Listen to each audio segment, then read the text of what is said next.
Underwear. I want to tell you about Tommy John, not the surgery, the revolutionary men's underwear brand that has redefined comfort for guys everywhere. Each pair is crafted from ultra lightweight fabric for maximum breathability. The legs never ride up and the waistband never rolls down. Tommy John's patent 21st century design even makes it impossible to get a wedgie. Look, I know you've tried all kinds of different underwear brands trying to find the perfect fit.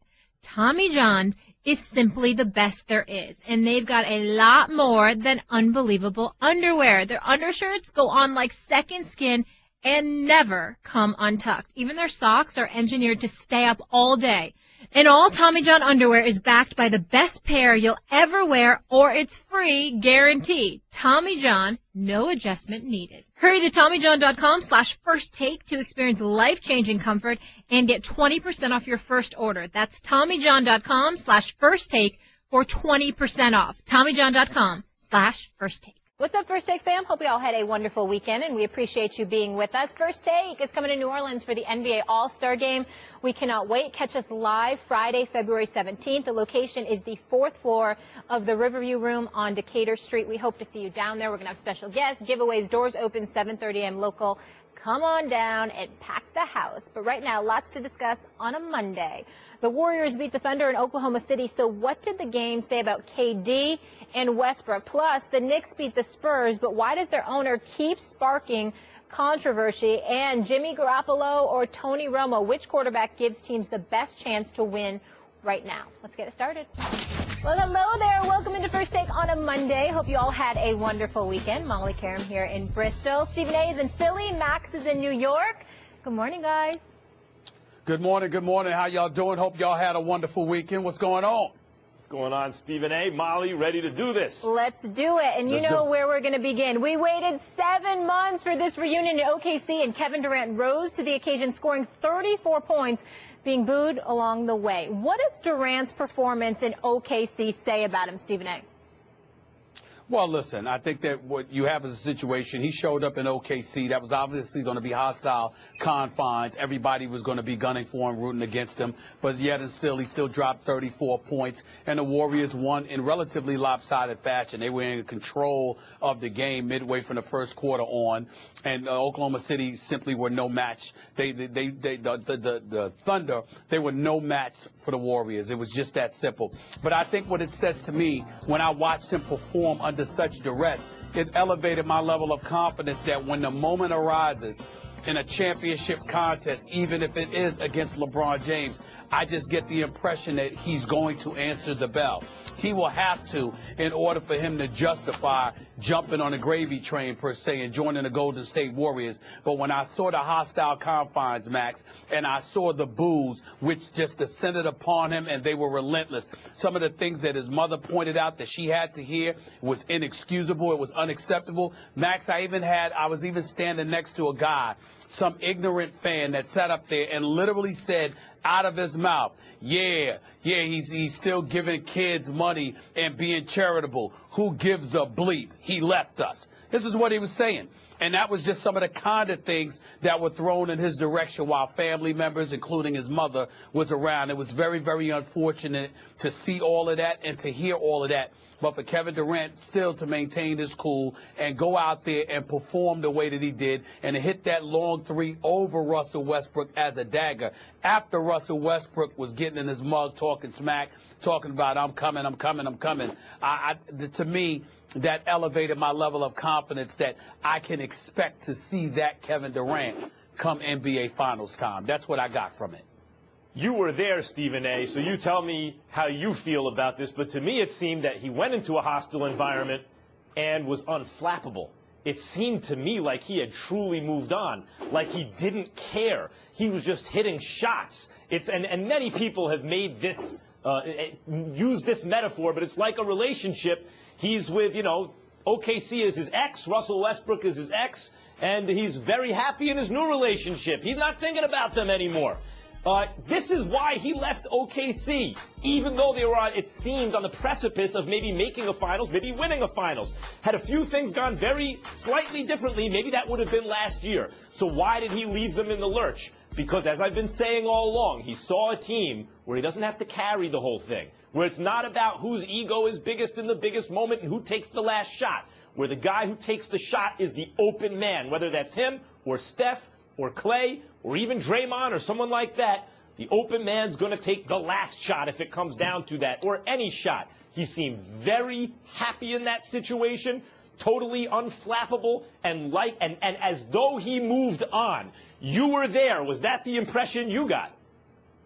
Well, listen, I got the impression to some degree, but I'm looking at it a little bit different than you. For example, you brought up the open man takes the shot. Well, Max, he wasn't open when he took that last shot over Russell Westbrook. I mean, the deal was sealed anyway. But when he wasn't open at that, it was a mismatch, but he wasn't open. But here's the deal.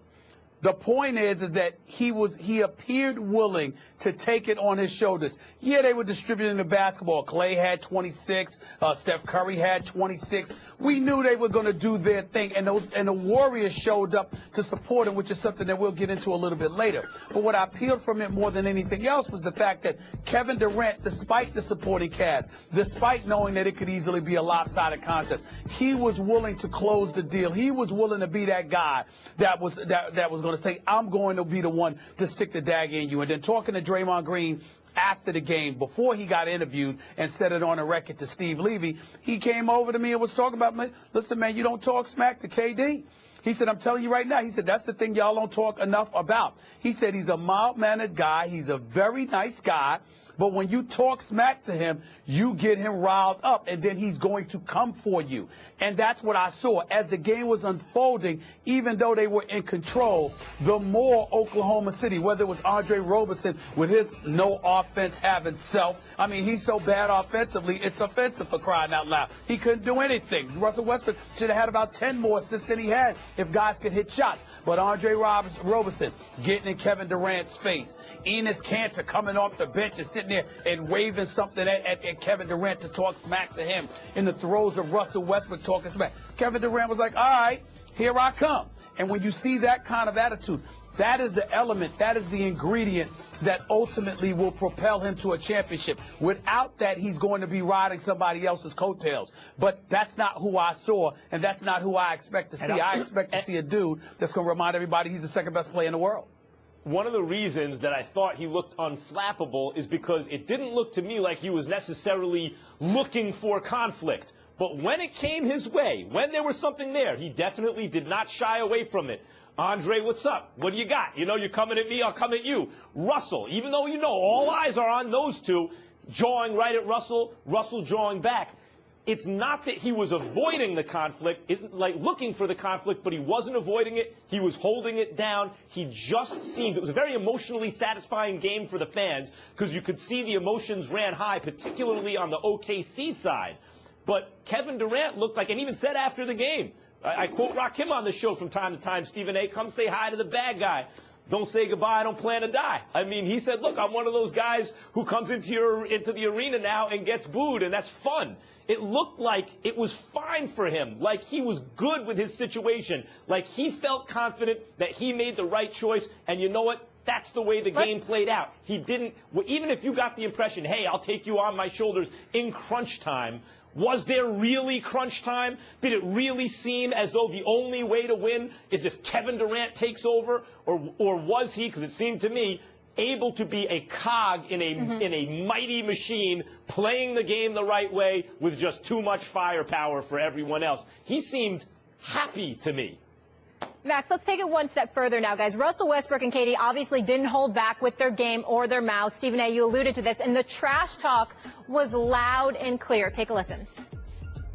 It's all in the game. Nothing is going to seep off on the floor, man. You know, I mean, off the floor. You know, it's a part of the game. I respect that. You know, we should have just kept playing. I don't even think they should have reviewed anything. It's a part of it. Hard fouls, you know, talking.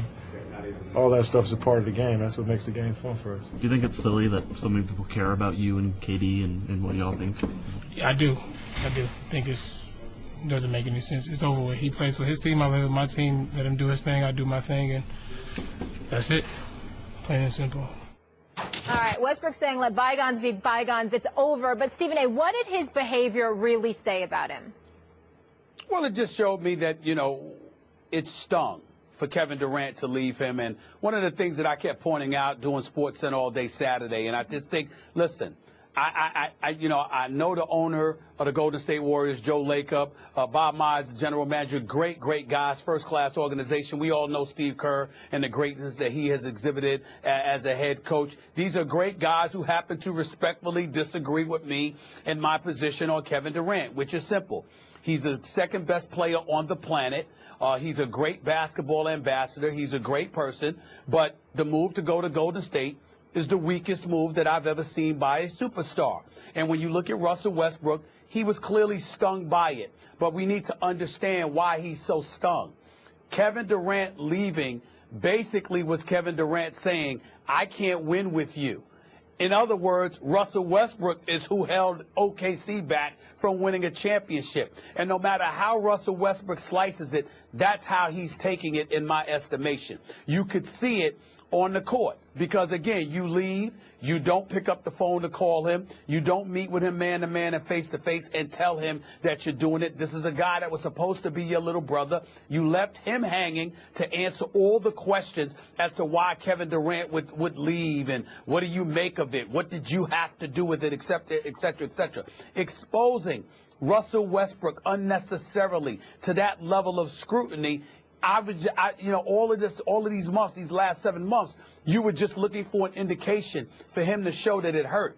And when I saw them on the court going against each other, I really felt bad for Russell Westbrook because he played his heart out. He was a one-man army, 47 points, had absolutely positively no help whatsoever from Victor Oladipo, from Steven Adams, Morrow, any of them. Nobody stepped up to help Russell Westbrook. And for KD to leave, you're basically saying, hey, I left you. I don't believe I could win with you. I'm going to a better situation.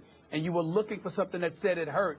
And I think that with Russell Westbrook acting the way that he did, going at him the way that he did, not just playing, but verbally, I think you saw that how much it has stung him all of these months. Every time Russell Westbrook turns the ball over because he's trying to do too much, because he doesn't – they have a decent roster, but he doesn't have enough around him, and it's not perfectly constructed either. If you have a penetration point guard the way Russell Westbrook is, surround him with some shooters. Oladipo's a nice offensive player, but surround him with guys who can really shoot the ball. They have 2-3 guys in the starting lineup other than Russell Westbrook can't really shoot that well or aren't certainly pure shooters. So that doesn't make him look great. And so Russell Westbrook constantly has to figure out a way to try to carry his team. And every time he dishes to a guy who misses a shot or tries to do too much and turns the ball over, he's got to be fuming about Kevin Durant, particularly when they're playing the Warriors, because that's the guy who left him. This was predictable, this season, this game for Russell Westbrook. He was my choice and many people's choice for preseason MVP because we knew he would fill up the stat line, and we saw in Kevin Durant's absence last year due to injury how great Russell Westbrook really is. He is an alpha, MVP caliber player who offensively can carry a team to the playoffs. But we also knew that without enough around him, he'd be trying to do too much. And there would also be, like, for example, in this game, he'd fill up the stat sheet, tons of points, rebounds, assists, and turnovers in a loss to an elite team. Totally predictable, and in that kind of predictable pattern or the predictable outcome of Kevin Durant leaving is Russell Westbrook's hurt feelings because, Stephen A., you're exactly right. It frames him. You have an imperfect roster constructed around him. One guy leaving with the implicit message, can't win with this guy.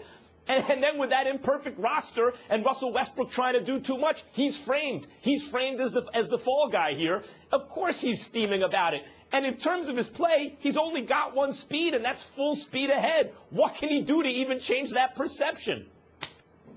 Well, I'll tell you this.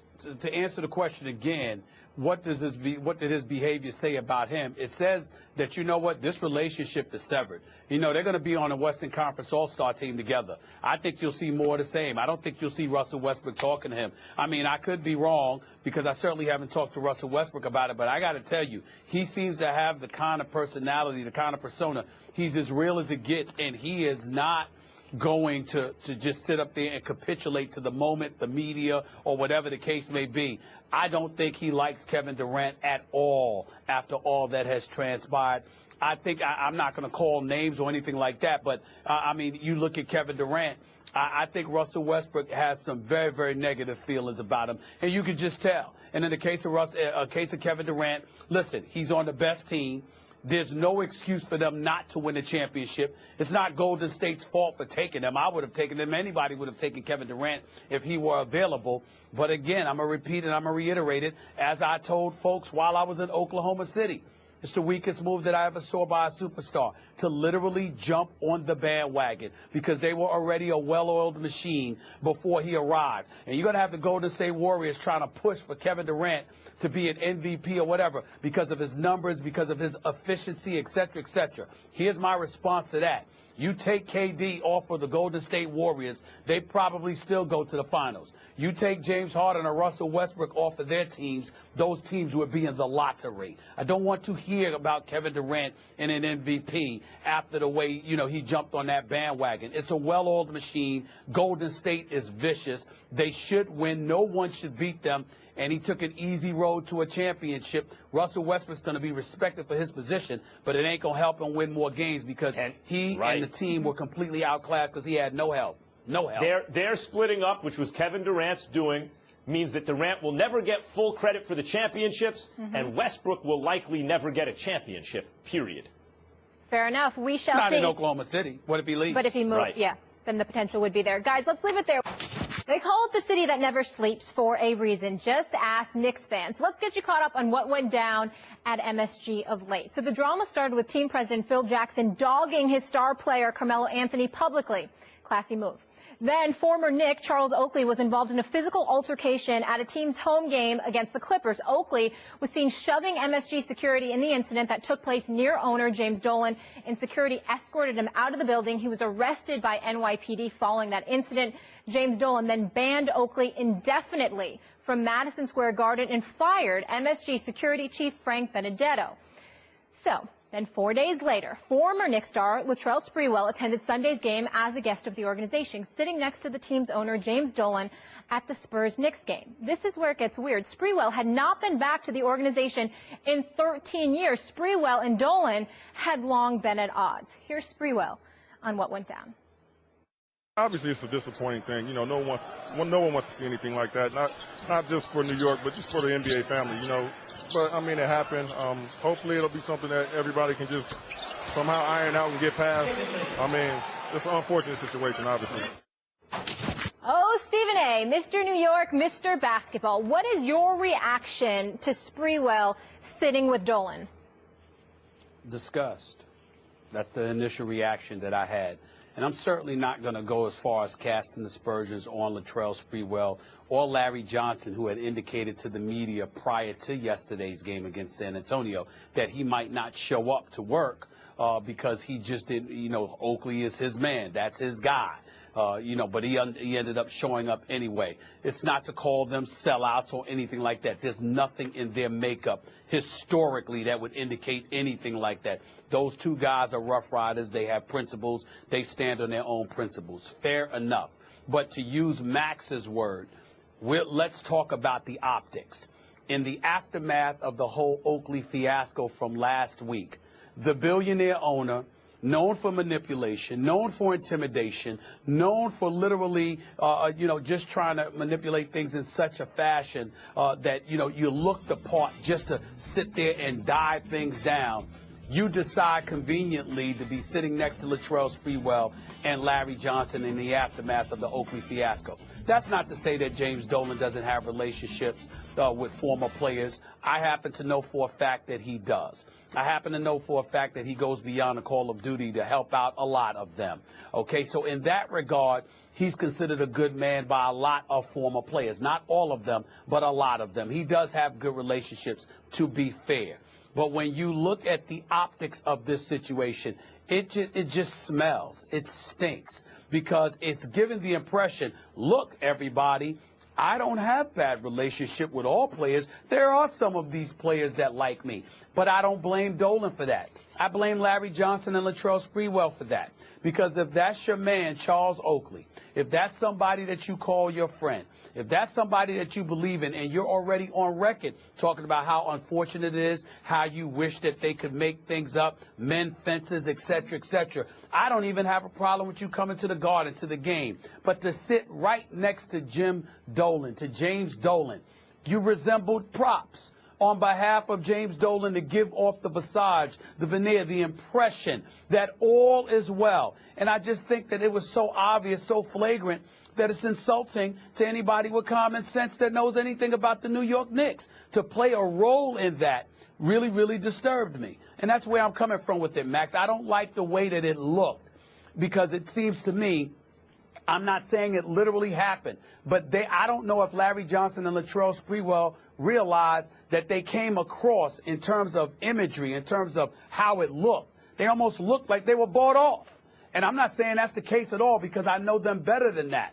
But to allow it to look that way, to put yourself in that position, to let James Dolan do that, really disturbed me, Max. It really I agree with you that the optics are terrible, but I have a different point of view about why they're terrible. Look, if there's a Garden employee, Larry Johnson, or a guy who's been in real tough financial straits post-career, Latrell Sprewell, and they're sitting next to a billionaire, you can connect the dots and assume maybe, hey, one guy's employed by the place, and the other guy maybe hopes to be, or maybe there was, who knows what kind of financial arrangement there already was in place, and if none, maybe he hopes for future employment. There are lots of reasonable reasons for them to be sitting next to Dolan, because he's very wealthy and he's an employer of one of them. Right. The point is that the optics are bad because of Dolan and for Dolan. They don't look great for Sprewell or Larry Johnson either, but I just gave some reasons why it doesn't maybe look so bad for them. But Dolan, does he, as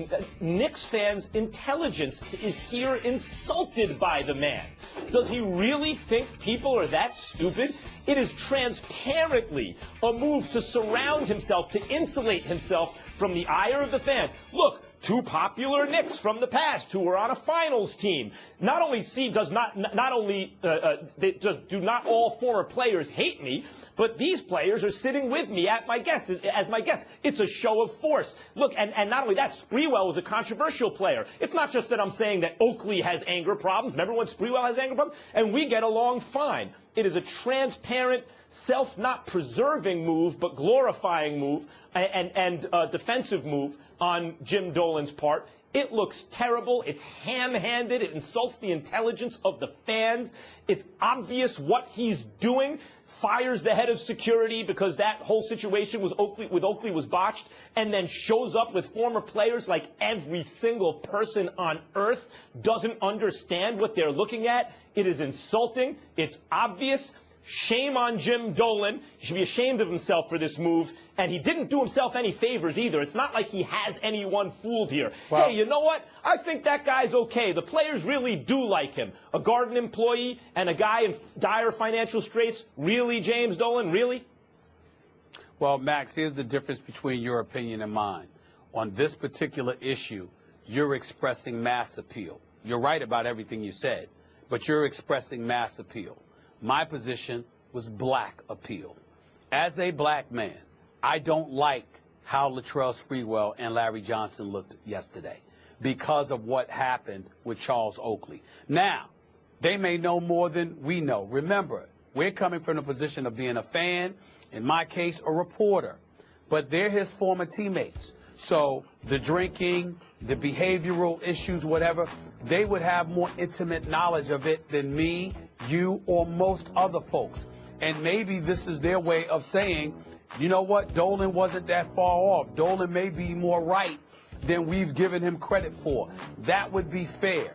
But you still don't have to sit right next to the man in the immediate aftermath of it all, because you know what he was doing by having you right next to him. I have one question. Is it because you felt like, they were being used like pawns? You didn't like the visual?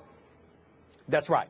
That's exactly what I'm saying. But I'm saying, what do you think the visual was representing? What do you think, like, what were you seeing from that? Well, I think that they were pawns used by James Dolan. And I think that when you look at it from their perspective, from my perspective in terms of what I said, black appeal, that resonates with me. When you are an African American in this country and you are being used as a prop for anything, it's usually not a good thing.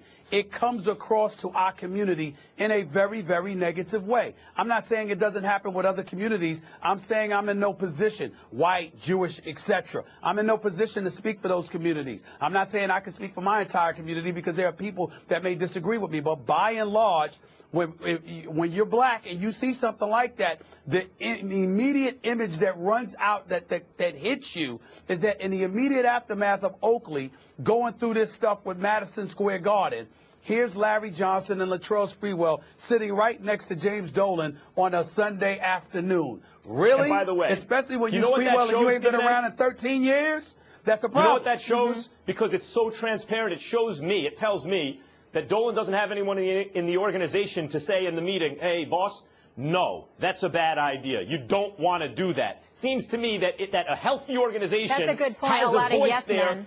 to say, no, that's stupid. Don't do it. Doesn't have that. The second thing is when he brings up alcoholism or may have a problem with alcohol, and I know Dolan has been through his own demons, and that's good for him that he's able to that he's managing them day to day, that he's able to cope and struggle through it. That's good for him. But it seems to me that generally the way it works, and I haven't had that experience, gone to AA or something like that, or had those problems, but I don't generally hear people who go through that kind of using it to publicly shame someone else. Yeah. You know, that's not generally the way it seems to me that it's done.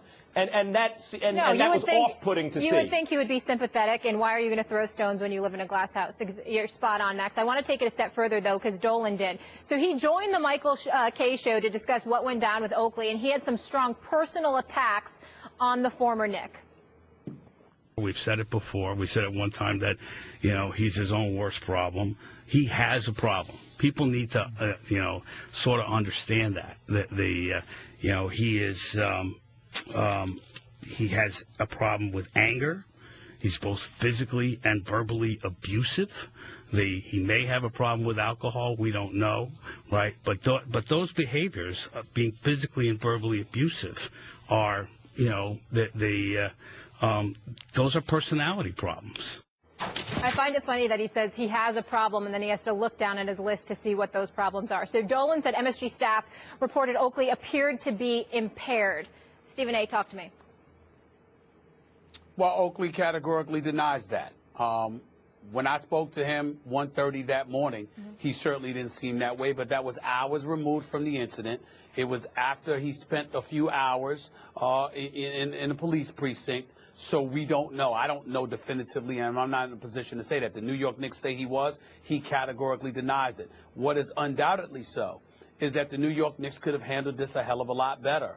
When he was being followed in the past, you have some people from the Knicks organization who have told me, look, we were looking out for him. We want to make sure to keep him out of trouble. He doesn't do anything to embarrass himself or the organization. That's why you had folks around that were just looking out for him. They weren't following him per se. They were just looking out for him. Well, that's not how Oakley felt about it. Oakley felt he was being followed. Oakley felt he was being harassed. Oakley felt like, what is this man's problem with me? The one thing that I would say that raises my eyebrow in favor of James Dolan is this. Charles Oakley is a rough rider. We all know that. We all know about his temperament. We all know he ain't backing down from anybody, et cetera, et cetera. And he calls it like it is, or how he sees it, and he's very candid and unapologetic about it, and that is that. But when I hear him speaking about Dolan, I hear him saying, I want to shake the man's hand, I want to get into a room and talk to him, et cetera, et cetera. So he seems to be reaching out to Dolan and is put off by the fact that Dolan hasn't been as receptive as he would like. What I would say is that's the antithesis to what I know Oakley to be. He's not usually reaching out to anybody, to shake their hands or do anything like that. He doesn't have this need to be embraced by somebody who doesn't feel inclined to embrace him. So the fact that he seems to be that way when it comes to Dolan does raise my eyebrow and make me ask questions, which is why it's hard for me to take the utmost definitive stance on this. But in the end, I am dogged in my belief that the New York Knicks mishandled this situation. They embarrassed him. They spoke out of turn. They did not have to go to the lengths that they went through to impugn this man's reputation, character, integrity, or whatever the case may be, even more so than it already had been. They did not have to do that, and it was unfortunate that they chose to, which is why I agree with Spike Lee when he's so upset with them about it. Look, I've been an outspoken critic of James Dolan because as a Knicks fan growing up, he's ruined the franchise over the last 17 years. But he's not all bad. As you said, Stephen A. Smith, he's shown real loyalty to people who've needed it, who are close to him and all those kind of things. So I don't mean to paint him as a completely bad person or anything like that. As most people do, he has redeeming qualities. That said, he has zero self-awareness. A billionaire who inherited billions, whose father built the business, which he inherited. He didn't earn that business. He didn't build himself up, pick himself up by his own bootstraps and do something good. He alienated millions of New Yorkers when he kept the Yes Network off of Long Island with Cablevision. That's like, well, I could list 100 different things that have ticked off the entire city towards James Dolan, a guy who was, as Ann Richards once said about George W. Bush, born on third base and thought he hit a triple, right? So that's James Dolan. And he's talking about somebody who is not the most talented guy in the world. Yes, he's tall, but there are guys Charles Oakley's height, lots of them in the world who never played in the NBA, who built himself up, though he was less talented than most, by working harder, by getting up earlier, by sacrificing his body more, by diving on the floor for every loose ball. And there's James Dolan, who's alienated the entire town, who inherited everything he's got, talking about a guy who's earned everything he's got, who did it with blood, sweat, and tears, and saying that guy has a personality problem. I'm not saying it's necessarily untrue, though I don't know it to be true, but it's tone deaf in terms of self-awareness. Yeah. Dolan seems completely unself-aware. Hey, Max, I got something that's going to trump everything for you. Everything that you just said. You think you're sitting down now. You might fall out your chair with what I'm about to tell you. Did you see the Knicks video? I think it was yesterday. I think it was yesterday. They show a video of the era of the Knicks. You know, the great era, the great moments, et cetera, et cetera. They got to the 2K era. Do you know that they showed Jeremy Lin, but there were no footage of Melo? None. None. But they had Linsanity, Stephen A. But you got Linsanity. Yeah, Linsanity. Who showed up for about a week, usurps Carmelo Anthony, who's averaging 25 a game, who's been there with you for years, okay? Who, by the way, just a few years ago when Mike Woodson was the coach, took you to an Atlantic Division crown and an Eastern Conference semifinal berth for the first time in 13 years, okay? Which, by the way, is the only playoff series the New York Knicks have won since Dolan has taken over. Melo. But you show Linsanity. What are you doing, Stephen? You're riling me up now. It's unbelievable. It's unbelievable. You're riling me up now. What happened. But that's what happened. That's what he did. It's beyond obnoxious. The fans know what the organization's doing, what a corporation's doing when they're trying to crush somebody, when they want to send someone out of town or they want to send a message.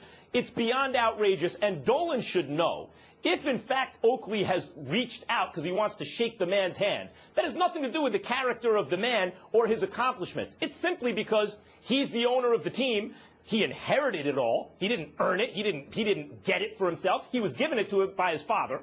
And so Oakley has to deal with that reality. Everyone has to deal with that reality, that he's the boss because he inherited the business. But he should not be under any delusion that people want to get in a room and shake his hand and look at him eye to eye because of some strength of his character or some great things that he's done. Simply, he inherited the team, so they got to deal with him.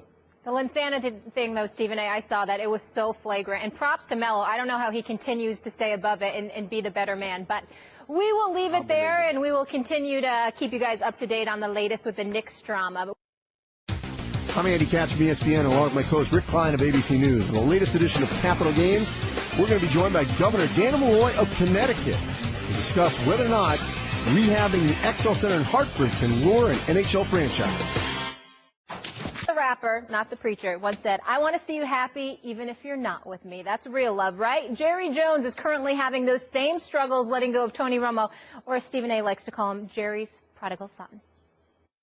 That bothers the heck out of me because he's going to, I know wherever he goes, he'll start I know wherever he goes, he will compete, absent injury. There's nothing a couple of years ago. We see guys that are not much, but several years older than him win a Super Bowl. I think he's that kind of player. So you've dealt in your own division. Well, you've dealt at some point, you've dealt somebody the possibility that he could come back and beat us. The snowstorm did not stop Ryan Clark from being here. How we doing, my friend? Good. I thought it was, though. And it did take me like 2 hours to get my bag. So you are from the South. It tried to stop me, but I pushed through. We will be in your city Friday. We're looking forward to it. It's going to be a good time. No question. Max, I want to start with you here, though, on Jerry. Should Jones be afraid? No, he shouldn't be afraid. He's thinking about a nightmare scenario. Look, Romo's not going to wind up in the division. So if he goes to an AFC team, he's not going to stay healthy for the whole season. He hasn't been able to. His body is sending everyone that message. Believe it. The backbone's connected to the backbone. His back keeps going out. It's going to keep going out. He plays a full contact sport. Now, and a violent one. Now, is it possible that he winds up on some team in the AFC, the Broncos or whomever, where he wins a couple games early in the season, that gives him a head start, the backup quarterback comes in once he certainly gets hurt, and then he gets healthy for the playoffs, they go on a run, see the Cowboys in the Super Bowl and win, Romo beats the Cowboys? That's Jerry Jones' nightmare scenario. I suppose that's possible, but anything's possible. And so, that's very unlikely. Jerry Jones should not be scared. Jerry Jones has a stacked offensive line, an excellent young quarterback, a great young running back. He's professed already that they're looking for a war daddy on defense, and now that the offense is taken care of, they can concentrate on that in the draft. They don't have to go for bargain picks because a guy falls due to character issues or off-the-field issues. Hey, let's scoop him up. Nope, you can go get the best guy there. You don't have to gamble, shore up the defense, and they have a really good chance to make the Super Bowl next season. And whoever Tony Romo goes to does not, because the reason they're getting Tony Romo is they need a quarterback to put him over the top, and they'll be getting a guy who almost certainly won't stay healthy. Jerry Jones should not fear Romo going to another team. Your answer annoys me because, you throw a whole bunch of stuff out there. What's the real picture here, Max Kellerman? If you're Jerry Jones, what the hell are you being worried about Tony Romo for when you got Dak Prescott? He's taking a shot at Dak Prescott. Why are you even bringing up why does Tony Romo matter to you? If you are an owner and you have a stud at the quarterback position who was a fourth-round pick, a rookie, and was an MVP candidate in the offensive player and an offensive rookie of the year as a quarterback, why are you worried about a 36-year-old with back issues? For what? You know why? Because this is his way of once again reminding everybody out there, I really wish that Tony Romo was still my quarterback. I really hate the fact that I have to concede to the obvious and hand it to a young stud who's bigger, younger, stronger, healthier, okay? And by the way, has produced. This is what I hate. I hate the fact that I got to sit up here, okay, and concede that this guy is my quarterback instead of my adopted son who sits in a suite with me and watch my grandson play football and Lord knows what else. Probably comes over for Thanksgiving dinner and cooks, for crying out loud. Definitely shows up on Christmas morning to exchange gifts and all of that other stuff. That's what Jerry Jones is saying. This ain't about Tony Romo. This is about him once again dismissing and disrespecting and not appreciating the stud that he has at the starting quarterback position. And Dak Prescott is too classy, too composed, too smart, because his money in the future's coming, to say anything against a man who cuts his damn check.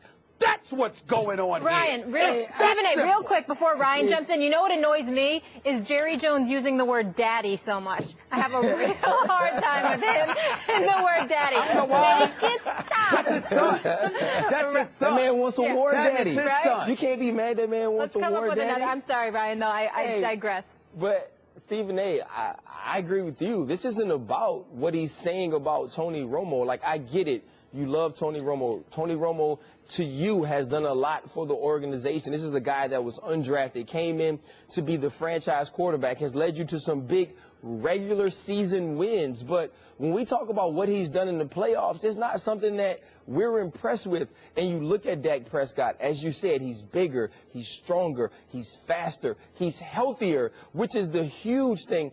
And when you look at Tony Romo and think to yourself, kind of like what Max said, what's the worst case scenario? Maybe Tony Romo does go out and gets to a team like a Denver and wins the Super Bowl. So what? You have your quarterback. It's like a guy or a girl hanging on to an ex and being like, oh my goodness, what if they find somebody better? So what? Don't worry about what they find. Worry about what you have. And in Dak Prescott, you have a franchise quarterback. In Dak Prescott, you have a guy that can lead you into the future. You have the offensive player of the year as a rookie, a guy who's only going to get better, only going to make your organization better, only conducts himself in a way, which is probably why he won't speak out about now, in a way that is personifying class. So to me, if you're Jerry Jones, it's cool to make these statements. It's cool to talk about how much you love Tony Romo if you're doing it to make his trade higher, to make what you can get back for him a better deal for you. But if you believe these things, if you are truly holding on to him, then you're delusional. You have the quarterback you need. You've seen Tony Romo not be able to finish seasons, not be able to finish games. And so maybe Jerry here is being a bit of a businessman, because I hope he's being a bit of a businessman and has talked to Dak Prescott and told him, you're my quarterback of the future. If you don't like Jerry Jones, as I said last week, this has got to feel good for you, because Jerry Jones from the very beginning has, in spite of the fact that he's the owner of the Dallas Cowboys, he's been totally and completely powerless. He's powerless to do anything. As Stephen A., you pointed out from the beginning, he's unusually attached to Tony Romo, and yet for all his protests, you know, for all the idea that he keeps talking about Romo as the quarterback and how great Romo is, reality dictated the situation. If you continue to win with Dak Prescott, Romo ain't getting back in, and guess what? Romo didn't get back in. And heading into next year, guess what? Dak Prescott's the quarterback, and Romo's out of there. So Jerry Jones keeps making these statements. To me, it almost seems as though it's like he's trying to flex his muscle in a way so that he feels like he's not powerless. So it feels to him like it's actually a decision. There's no decision to be made. Reality's made the decision for him. Please, he's whining. He's whining because he's going to miss his adopted son. You got a 6'2", 220-pound quarterback who's 23 years old, passed for over 3,600 yards, and you whining about how Stephen much it's difficult to come over and eat. He can still come over and cook Thanksgiving dinner. To his grandson's game. He can still come, please. All right, guys, though, I have a question for you. Tony Romo, obviously not the only guy expected to potentially change uniforms. Jimmy Garoppolo could potentially be available. He won 2 games for the Patriots. Stephen A., for this season, if you had a choice, would you rather have Romo or Jimmy G? You know something? I would go with Jimmy G. And primarily due to Romo's health.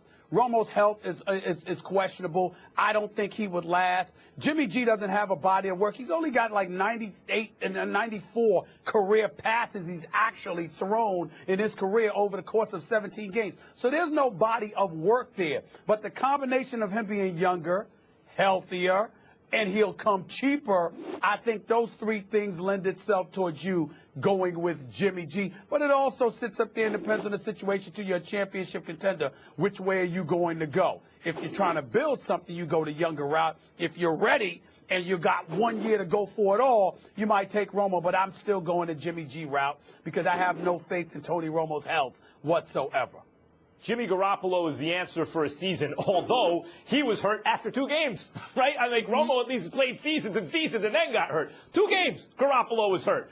But still you go with Garoppolo based on age and based on what seems as though it's a degenerative kind of chronic condition in Tony Romo's back. Like everything just seems to be connected there. It keeps happening. Garoppolo's young, and we don't see a chronic condition yet. So for the season, Garoppolo. But for a single game, it's Tony Romo. If you have 1 game on the line, you got to win that game. Tony Romo's an excellent quarterback. Garoppolo has not yet proven that consistently. For a season, it's got to be Garoppolo. Yeah, for me, Garoppolo is a young Tony Romo, a guy who we didn't know much about, and we've seen him come on the scene and make big plays, but also get injured. And I agree with Max. If you're going to talk about a season or building with a quarterback, you have to go with Jimmy Garoppolo. But if it's a one-game opportunity, a one game to win it all, a team that feels like they're close, you go with Tony Romo. It's about what do you want from this quarterback, and that depends on the organization. And star defensive lineman Myles Garrett is projected to be the #1 overall pick in this year's NFL draft, according to both our Mel Kiper and Todd McShay. The Browns currently own that pick, but Garrett says he wants to be a Cowboy, and Jerry Jones says he wants a war daddy on defense. That word again. Check out this ESPN video released Friday and taken during an interview session at the College Football Awards show in December. Garrett was asked if there was a specific team he might want to join. I'm speaking to you, Jerry. Mr. Garrett, make it happen. Dak Prescott is leading our team right now. I need you to take Tony Romo, take a couple picks, and give them to Cleveland so you can pick me up. Please. I love to play in Dallas. Just make it happen. You should have just said, Jerry, I'm the war daddy you're looking for. Ryan Clark, that word, obviously still here with us. Max, could Garrett have hurt himself in the draft by claiming the Cowboys? No, but look, he's a 6'6", 270-pound machine bent on destruction. So what he has done, it's not like Cleveland ain't going to draft him because he said he wanted to be a Cowboy.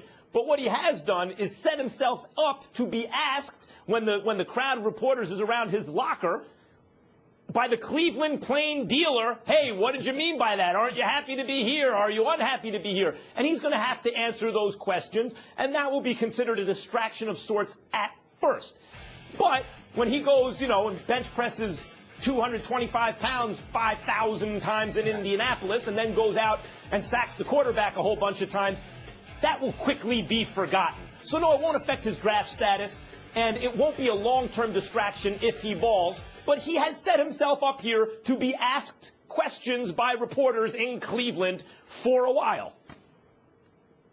Listen, the brother's big time. We know he can play, and we know he's arguably going to be the #1 overall pick, if not easily a top 5 pick. But here's how I think you hurt yourself. When you make it obvious where you want to go, but you have such limited control, you not only leave yourself open to the scrutiny, but at the same time, you got to wonder, like, for example, if I'm the Cleveland Browns, I'm looking to trade that #1 overall pick, even if it is him, because he clearly doesn't want to be there. And you always got to wonder about that. When a job as hard as the job you have, Ryan Clark, where, a lot comes with playing the game of football, a lot of dedication, a lot of focus, and you got to be enthused about performing. You got to be enthused about going out there and flat out balling. And this dude talking about, don't even get me started about him wanting to be a Cowboy. As far as I'm concerned, he contaminated himself. He's destined himself to misery, because that means he's probably not going to win for another 22 years, for crying out loud. But having said all of that, in all seriousness, I do believe you hurt yourself when you're very transparent about a specific place you want to go to. It's one thing to say you don't want to go to this particular organization. It's one thing to make it known that this is where you want to go, because then everybody gets to look at you, and now we have to ask additional questions about your focus, about your tenacity, about your commitment, et cetera, et cetera. Not that he deserves it, because his body of work says that he is elite. Had the pleasure of meeting him and his dad, Radio Row in Houston for Super Bowl week. I get all of that. Good guy. But when you make it so transparent where you'd like to be, I think that invites scrutiny as to the level of commitment that you may have in the event that you don't end up going where you want to go. So here's my problem, right? So John Elway's like, hey, if I get drafted here, I'm going to go play baseball. Eli Manning's like, I don't want to go to San Diego. Have any of you been to San Diego lately? Bo Jackson. The weather is excellent. Bo Jackson. And so all these people say, hey, I will not go to these places, but we're okay with it. This kid, did you look at the video? He was giddy. He was cheesing. He was smiling. He had the flat top rocking. He was just saying that, hey, if I had a place to go, because he was asked the question, mind you, if I had a place to go, I would love to go to Dallas. He's a Dallas Cowboy fan. He would love to play for that team. He doesn't hurt himself in any way. If you ask any young player this question, The guys who feel like, you know what, I may be marginal, I probably shouldn't hurt, well, you know, my chances, those guys will give you the politically correct answer. You know what? I'm just blessed and honored to play wherever someone drafts me, ever someone wants me. But Myles Garrett doesn't have to do that because he is the overall #1 prospect. He is the guy who McShay and Kuiper, who we love so dearly, has #1 on the board. So he can say where he wants to go. It's not going to hurt him, and it shouldn't hurt him because it didn't hurt none of these other people. Well, let me be very, very clear. First of all, I don't think you can compare the quarterbacks to a lot of these other guys. When you bring up Elway and guys like that, when you're a quarterback, you usually have a bit more cachet because it's very, very difficult to find that dude at the quarterback position, which is the most important position on a football field. I learned that from you, Ryan, so you can deny that if you want to. But damn it, that would mean you lied to me, and I know you didn't do that. So don't even try to argue with me about that one. Secondly, and more importantly, I think I'm not trying to say that the guy is hurting his draft stock in terms of him not getting drafted. I'm saying that the level of scrutiny where they're asking you questions, they're probing, they're messing with you, and you potentially making life difficult for yourself. Let's say, for example, he ended up in Cleveland, and he's having a bad game, or he gets in an argument with somebody. We're going to remember what he said in that damn video. You know what? Well, the real issue is you really didn't want to be here to begin with. Right. I'm just saying you invite stuff like that. That's all I'm saying. It's not a big deal. That's people who don't do their job well then. Right, that's people who don't understand that we're independent contractors. A lot of those. We're independent contractors when we play this game. Myles Garrett can want to play wherever he wants to, but the bottom line is if he doesn't perform wherever he's drafted, he don't get paid. And not he doesn't get paid, he don't get paid. And that's what it's about. Line. If he balls, if he doesn't have to worry about it. You know, if he balls, eventually a 30 for 30 will be made where this issue comes up, right? Like Elway or Bo Jackson or whomever, the 30 for 30, you know, 20 years from now it will be made about this issue, and this will be a small part of it. If he balls. If he doesn't ball, then it's an issue. It comes down to, is he a baller? Looks like a baller to me. Whoa. Both of you, I'm shocked in this regard. Of course he's going to ball. We get all of that. What I'm talking about is that process, that meticulous process before you get drafted, that's excessive, that the NFL is known for putting people through more than in any other sport. Those little nuances, I expect him to get drafted probably #1 overall. I expect him to be a stud. I'm just saying when you sit up there and you are flagrant in expressing where you want to go, not where you don't want to go, Stephen, but where he's you a want kid. to He's go. a kid being a fan. Sure. But to me, though, to me, it's worse if he goes, I don't want to go to Cleveland. Right, Stephen? If he goes, I don't want to play for Cleveland. In no way do I want to be here. That would be better. That's a different thing. But just saying, hey, I would love to go to Dallas. I love Dallas. It's a team I was a fan of. He's contaminated himself, That's okay. Ryan. I don't think so. This is personal for Stephen A. He's never going to agree with you. He's contaminated himself. He wants to be a Cowboy. That tells me he doesn't want to win. He wants to be a Cowboy. That tells me he doesn't want to win. You know, he's not committed to winning. I can see the argument. You're right. How dare he? He's not committed to winning. How dare you? He's not committed to winning.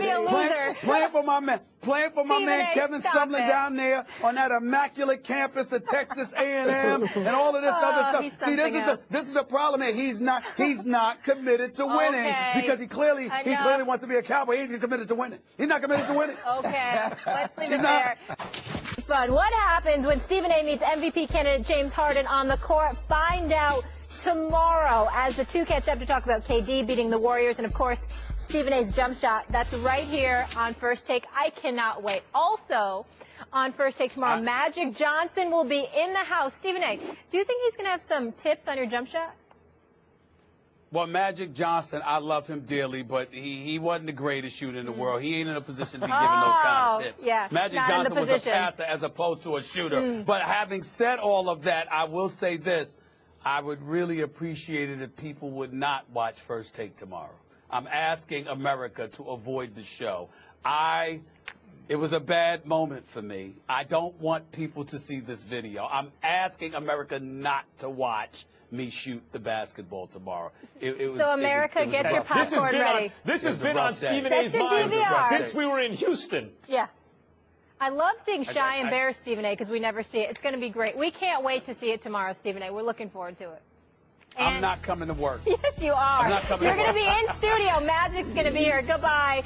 And you're going to be there Friday when First Take is on the road at the NBA All-Star Game. Catch us live in New Orleans this Friday, February 17th. We want to see you guys. We're on the 4th floor of the River Room located at 600 Decatur Street. Doors open 7:30 a.m. local. Show starts at 9. Get there early. Pack the house. It's going to be fun.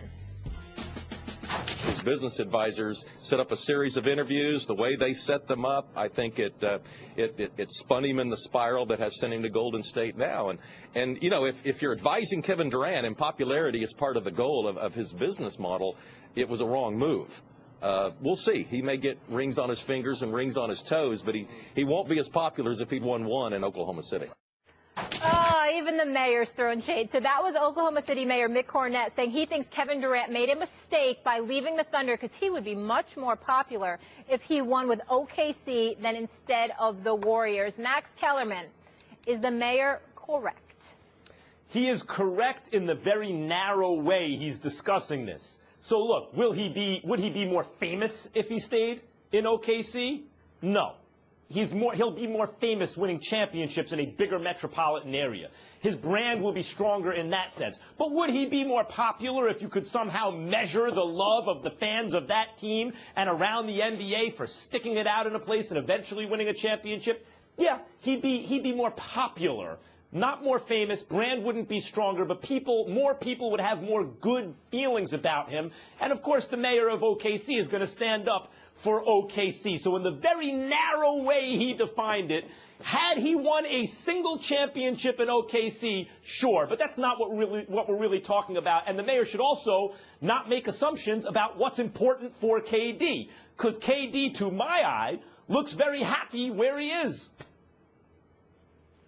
KD would not be more popular if he were in Oklahoma City as opposed to winning in Golden State, because Oklahoma City ain't Golden State. It's just that simple. I mean, when you look at the Warriors right now, they are the show in the NBA. I don't even have the numbers in front of me. I have no doubt in my mind that Joe Lacob, Peter Guber, and those guys, they have the #1 organization in the NBA in terms of people walking through the turnstiles, not just at home, but on the road. They are box office. And Kevin Durant, despite playing with the Splash Brothers, despite playing with Draymond Green, and he's got to show up and play big in the NBA Finals. We'll ridicule him if he doesn't, et cetera, et cetera. But there is no denying that Kevin Durant is the second best player in the world.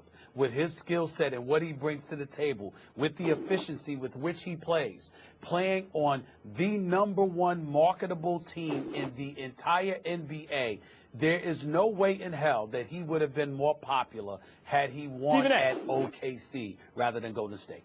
Stephen A., when LeBron James left Cleveland the first time, he became more famous. His brand was amplified. He went to a bigger market with better teammates and won championships. And in that sense, his brand was stronger. But was he more popular? If you could measure the love for him and also weigh the hate, was he more popular in Miami than in Cleveland? I would argue no. Yes. And going back to Cleveland, yes, he became yes, more popular. Yes, he was. The height of LeBron James' popularity was when he was hated, because you had to take a side with him. Before, he was just loved. When he was in Miami, he was hated and loved. There was no middle road. There was no neutrality when it came to LeBron James once he departed Cleveland for Miami. His popularity was at an all-time high once he went to South Beach. Popularity implies that people like you, right? That's what we're talking about. No. Yes. I'm evidence of that, man. Hold on. I can speak. I am an expert on this, because you love me or you hate me. Ain't no middle road with me, baby. You understand? You love me or you hate me, and that contributes to popularity. That's fame and notoriety. That's not popularity. Like a Q rating is not just about how many people like. Depends on how you look at it. It's about what your benefits. How many people know you. which is in the TV business or in the entertainment, the Q rating. It's not just how many people know you, it's how they feel about you. Are you liked? Are you popular? KD, more popular if he stays and wins a championship, more famous if he leaves. Same thing with LeBron. He became less popular but more famous. Here we go with the dictionary definition in terms of instead of a conversational definition. Because when we speak about popularity, it's not just about being liked. It's about people feeling something for you. Recognition is the operative word. So if you want to get technical about it, sure, I guess you're right, because popularity means like. That's not my definition of it. In this business, when we're talking about today's world, popularity is about you being, people know you and have a take on you one way or the other. Let me ask you this. If you could weigh the love and weigh it against the hate, let's change, because we're working with different definitions. Mine's the regular one, and yours is your own. But if you could weigh the love against the hate, would KD be more popular? Would he be more loved if he stayed in OKC or if he went to Golden State? I think that he would be more loved if he stayed in OKC. But I think the more people have an opinion one way or the other about him now that he's going to Golden State. So the notoriety, the recognition is elevated in Golden State than it would have ever been in OKC. And to me, when I think about popularity, that's what I'm thinking about. Well, that's the mayor of OKC was making that point. There's more love for you here, KD, but you left to be more famous. Yep. Well said, guys. I want to keep it going, though. So the Cavaliers had the opportunity to trade Kevin Love for Carmelo Anthony last month and rejected that offer. Since the offer, Love missed playing time due to back spasms, and now he'll miss more time as he has soreness and swelling in his left knee. He was evaluated on Sunday, and the MRI revealed he will require additional treatment in the coming days and will miss tomorrow night's game against the T-Wolves. Stephen A., should we rethink the Cavs' denials that they don't want to trade Love? I think you should. I'm not going to accuse LeBron James of going upstairs and demanding that Kevin Love be traded. I'm not going that far. But this notion that it's not something we're thinking about, that it's not something that we're going to do, it's clearly something that needs to be rethought. With all the hype and hoopla and the noise that the Cleveland Cavaliers made at the very mention of them considering moving Love, that should have told us something in and of itself. But now, over the last week and a half, where we have heard news about Kevin Love's back one game and now his knee the next, while he's in the throes of a $113 million contract. Suddenly, the notion of Carmelo coming to Cleveland or Kevin Love departing from Cleveland doesn't seem that far-fetched. Because if you're the Cleveland Cavaliers and you're LeBron James and you have this window of opportunity, as much as you may like Kevin Love as a person and be very fond of him, you're also looking at the Golden State Warriors, this juggernaut that's coming to reclaim what they feel was taken from them. Let's be clear. They want to give Cleveland credit because Cleveland beat them after being down 3-1. And they're going to be class personified in terms of saying we lost, the better team won, they beat us, etc., etc. But in their heart of hearts, they believe they got screwed because Draymond Green was suspended for that Game 5. They believe if Draymond Green had not been suspended, they would have closed out Cleveland. So they're coming to reclaim what they feel is rightfully theirs, and LeBron knows it. He knows they've got to be ready. And how can you be ready if Kevin Love's got a bad back and a questionable knee? That's not the definition of ready for Cleveland. So we should be rethinking this stuff, particularly as the trading deadline approaches, as to whether or not Kevin Love is going to stay in Cleveland or not, because you can't tell me that Cleveland's not at least thinking about it, depending on the offers they get, with the health being a questionable issue with Kevin Love, which is something, Max, that I've been saying for the last several months. Yes, you have. And if, in fact, in the middle of this huge deal, Kevin Love has a bad back and knee and he's a long-term health risk, they should move him. But let's keep in mind, Carmelo Anthony's older than Kevin Love. He's also got a bum knee. He's had injury histories. He's no longer at his best. He's probably in decline. Also, he's got a huge contract. So if you deal Kevin Love for Carmelo Anthony, what are you actually saying? Because you feel, Stephen A., as you've mentioned on the show before, that increases your chances to win a championship this year. I think, considering you're halfway through the season, you'd have to integrate a major offensive piece into your team, and one that doesn't do the things I feel that fit in the Cleveland offense to the extent that Kevin Love does, which is sharp shoot from three-point range, which Carmelo can do, but Kevin Love does better. Outlet passing, all those kind of things Kevin Love does on an elite level, and it really fits the offense of the team. Carmelo not exactly the same.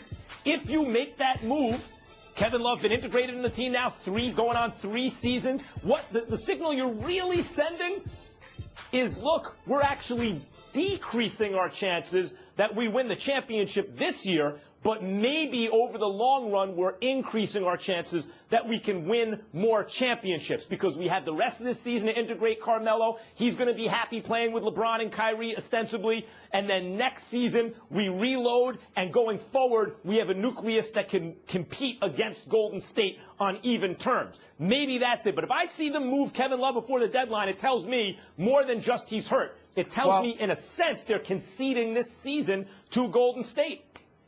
Well, you're not conceding the season. If you think that Kevin Love is hurt and you move him for Carmelo Anthony, who has been healthier than Kevin Love this particular season, I don't think you're doing that. Not to mention the fact, Max, Kevin Love has 2 years left on his deal after this season before his player option kicks in. Carmelo Anthony has 1. So even though Carmelo Anthony is in the midst of a huge contract along with Kevin Love has more years obligated to him, whereas Carmelo Anthony does not. That also makes it an attractive proposition that's worth consideration by the Cleveland Cavaliers.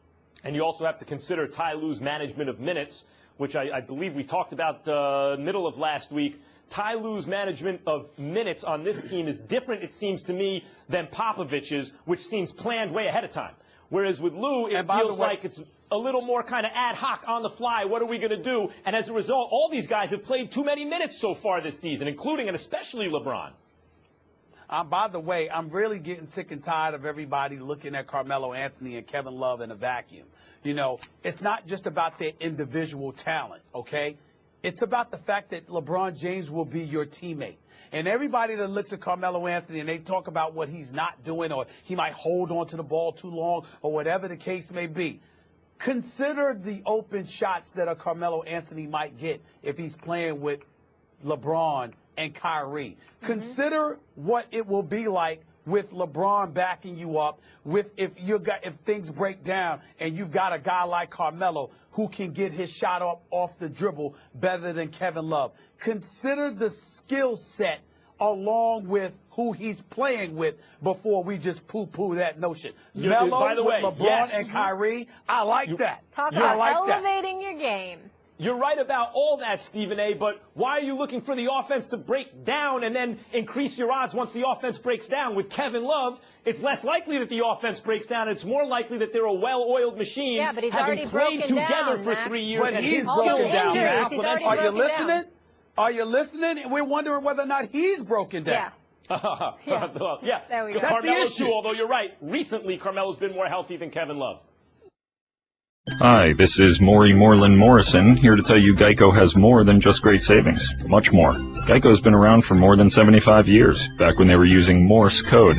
Sorry, that's just my sense of humor. What's more, with Geico you get 24/7 access to licensed agents on the app, online, or over the phone, so you can talk to them at night or in the morning. So forevermore, just know that no other auto insurer has more than Geico. More power to you. Geico. Expect great savings and a whole lot more. Contemplated shutting the TV off in the fourth quarter. That would have been a huge miss. Tom Brady's epic Super Bowl comeback last weekend left most people with their jaws on the floor, including mine, only picking them up to say he's officially the greatest quarterback of all time. Many even saying he's now the best player ever. One of those people is not Jets wide receiver Brandon Marshall, who said the following to NJ Advance Media. Quote, he's not the best player ever. We get caught up in that whole discussion that when a quarterback is playing really well, he's probably the best in the business, and we think he's the best player, and that's not true. When I think about a player, I think about a guy that I can put at corner, safety, defensive end, a guy that I can put back on punt return, chase down kicks. I would put J.J. Watt in that discussion. I would put Reggie White in that discussion. I would put Dion in that discussion. I would put Jerry Rice in that discussion. Ryan Clark is back with us. We will get to you in a moment. Max Kellerman, is Marshall being bitter when talking about TB12, your fave? I think he is. I mean, look, Brandon Marshall's a rational guy, except when he's defending his own quarterback, but we know he has to do that. But he's a rational thinker, and this is irrational. Why would you value versatility over efficacy? If we assume that the quarterback is the most important position on the field, which I think is, we all agree with, and we say that Tom Brady is the greatest quarterback of all time, which many of us have already come to that conclusion based on his body of work before this season and this Super Bowl, but afterward, there are very few who don't consider him that at this point. At least the majority consider him that.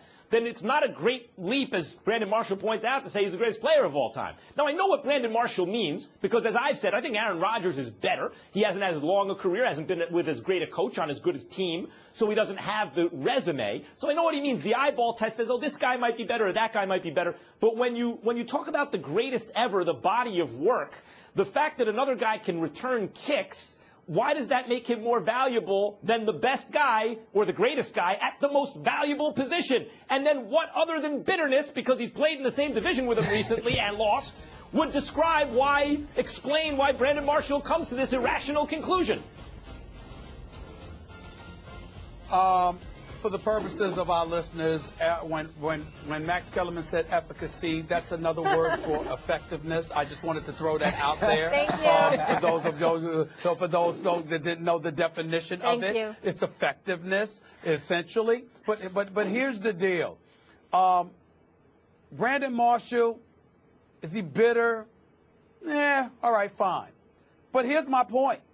Brandon Marshall, I keep telling y'all this. He's not allowed to talk about quarterback. Thank you, Brandon Marshall has no credibility to talk about quarterback. I told Brandon Marshall this to his face. Somewhere, Ryan, he's laughing right now because I get on him about this all the time. He supported Jay Cutler. He put on pom-poms and damn near was dancing on the football field like Martellus Bennett was in the Super Bowl, like T.O. did one time, like Chad Ochocinco did when he put on a Hall of Fame jacket or whatever the case. That's how Brandon Marshall rides for his quarterback. He supported that dude wait, I'm sorry, did I finish? I'm not finished yet, Ryan Clark. I'm not going to let y'all get away with this. This damn Jay Cutler, who last seen has a photos on a boat with his wife looking like he's on the verge of becoming Jabba the Hutt, for crying out loud. That Jay Cutler, who seems so damn happy in the off season. I've never seen a dude more happier for the off season in the NFL than Jay Cutler with his fat, lazy style. Don't get me started with him. In the end, Brandon Marshall, it's Jay Cutler in Denver. It's Jay Cutler in Chicago. It's Chad Henne in between in Miami. It's Ryan Fitzpatrick. I even saw Brandon Marshall come on the air and talk about how Geno Smith can be a great quarterback. Brandon Marshall has no credibility when it comes to the quarterback. He's a fantastic guy, a fantastic football player, but he should not be allowed to discuss quarterbacks. Ryan, he has no credibility with that. Brandon Marshall said Jay Cutler was underrated and Fitzpatrick is underrated and Brady's overrated.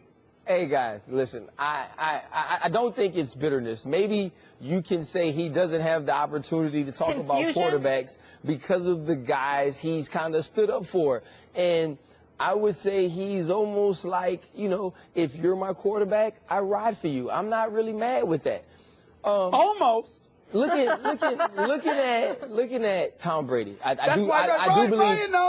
do believe he's the greatest of all time. And I was telling Molly during the break, I get more tweets from Patriots fans because I said I would take Aaron Rodgers, and that hasn't. And that's fine. You just have less championships, but that'd be good. You have a more athletic that's okay. I only have one anyway, Molly. You have a lot less. I only have one anyway, so I'm not really tripping. Yeah. But to me, Tom Brady's body of work, Tom Brady's resume, the way in which he's done it makes him the greatest quarterback of all time because he's the most accomplished quarterback of all time. He's played for the best team in this millennium. But when you talk about the greatest player, regardless of position, I think that Brandon Marshall has a point. Who is to say that Jerry Rice isn't the greatest player of all time? Who is to say that Reggie White isn't the greatest of all time? And I understand what Max is saying. We put so much on the quarterback. The quarterback is responsible for so many wins. And when we rank quarterbacks, it's based on the Super Bowls and the playoff wins. And I get all that. And through that, Tom Brady becomes, to me, the greatest quarterback to ever play the game. But is he that much greater of a quarterback than Jerry Rice was of a wide receiver when you compare him to the other people and his peers who have played the position? I think there is an argument for that. And so because for his position, but his position is harder to play or more people would be great at it. In other words, quarterback being the most important position, if you're the greatest quarterback, even if it's by a smaller margin than the wideout is at wideout, it's more valuable. Furthermore, Ryan, if you want to mention we're not asking who's the most valuable, though, Max. We're asking who's the greatest player of all time. But if you want to mention guys other than Tom Brady at other positions, what about guys who can impose themselves on the game like LT, like Lawrence Taylor or Jim Brown? I don't even think Brandon Marshall brought up the best candidates. Well, listen, I'm not saying that Brandon Marshall brought up the right people. What I'm saying is it doesn't make him bitter because he's making the argument that that Tom Brady might not be the greatest player of all time. Like, everybody doesn't have to fall into place with this. That's fair. My point is this, though. Because we don't agree that Tom Brady's the greatest ever, doesn't make people bitter. It just make you have a different opinion. Look. All right, Gandhi, we get the point. You know, it doesn't make Brandon Marshall bitter. I got it. Doesn't make him bitter. I got it, Ryan. I got it. But here's my point. Ryan. I got to ask you this question. Stephen A. I'm just saying. All right, he's not bitter, but this is the point that you've neglected to bring up. What's that? What is Brandon Marshall known for? Supporting his quarterbacks. So who does he speak against? The opposing quarterback. You got to remember, this Ryan. Man does TV. This man is nominated for Emmys. Wait a minute. He's still competing against them, Ryan. He is not biased. Hold it, y'all. I got a point. He has been in the NFC East 2010, 2011, and then he came back in the last 2 seasons. So 4 years. He has suffered through the misery of Tom Brady. Another, what is it, 1, 2, 3? I'm not saying he's not the greatest of all time, but you don't have to be bitter to have a different opinion. Okay, all I know is Brandon Marshall lied to us. He was with us at the Super Bowl. He held up a sign. He said he was done talking about quarterbacks. And then we have this nonsense. Ryan, it's been real. Good to see you. You and your vans are dismissed. We can't let Stephen A. dictate who can talk about quarterbacks. I'm not having it. Oh, you know, we can. Hey, Gandhi, it's good seeing you, Gandhi. It's good seeing you. It's good seeing you. Oh, bye, Ryan. Tonight's big game between UConn and South Carolina got us talking in the morning meeting about if the dominance of UConn is good or bad for women's basketball. Stephen A., what do you think? I think it is. I have nothing but the greatest respect. Gino Auriemma, I love him. And the players are phenomenal. I'm just saying that it's so lopsided, it's so dominant that you just don't really pay attention. You know, Baylor and Maryland and other programs, they obviously have good programs. But, I mean, 99 straight wins, going for 100 straight wins, blowing out everybody in sight. I just look at them and I just say, my goodness, it's hard to be interested in the sport when you witness the level of dominance that we're seeing here. I mean, the dominance is alarming to me. And it makes you wonder, my Lord, is there anybody out there that can beat these folks? Stephen A., I think that's a cop-out because Kentucky has better recruiting classes. Here's my thing. Would you honestly be paying attention to women's basketball if UConn did not exist? Would people be paying attention? No, I don't think they wouldn't. I think people are scared to say they don't care because it's women's basketball. More people are drawn to it because of the dominance. We love that. This is what happens. We love the Warriors. We love Tiger Woods. It's just an excuse to say they don't like women's basketball as much. This is what happens in any sport. This is what happens in any sport, guys. the smaller the sport, the fewer number of players and teams. And while women's basketball is a mature sport, there are lots of women who play. It's not as mature as, say, men's basketball, where there's just more players and more teams. So it's a more even kind of distribution of talent usually. When Babe Ruth dominated baseball, it was a smaller sport, so there were wild deviations from the mean, and Babe Ruth was one of them. When UCLA men's basketball had similar dominance to this women's UConn team, same thing, a smaller league, and so wild deviation from the mean. Really bad teams and some really amazing teams like UCLA. 88-game win streak, championships, Kareem back then, Lou Alcindor, and then Bill Walton. So that's where UConn's women's team is. But what happens is in those sports, when they're kind of a smaller universe, and you have these incredible dominant teams and athletes, is that team or that athlete becomes the peg to expand the popularity of the sport. So yes, the reason that the women's team is this dominant is because it's not as big as men's basketball. The universe isn't. But as a result of UConn, it will continue to grow. You can't say it's a bad thing for the sport. It attracts people to the sport. I can, I did, and I will. Again. And Molly, Stephen A, answer this question. Molly, no. All right, go. You asked me a question. I want you to answer Let me answer you, please. Okay. It's not a cop-out. You know why? Because I, as a fan, have the right to want to be intrigued by the world of sports. It's the same thing that I said with Kevin Durant. My position is consistent. It isn't confined to women's basketball. When Kevin Durant went to Golden State, you sat up here as the moderator of the show, Molly, listening to me say the man ruined the regular season because I know what I expect in June. But you still He's watch going to him. be there. Stephen A., you still watch him. They have the highest league pass ratings. Everyone watches the Warriors. Hello. You have the Warriors because they're entertaining. But me personally, when everybody asked me, what did I say?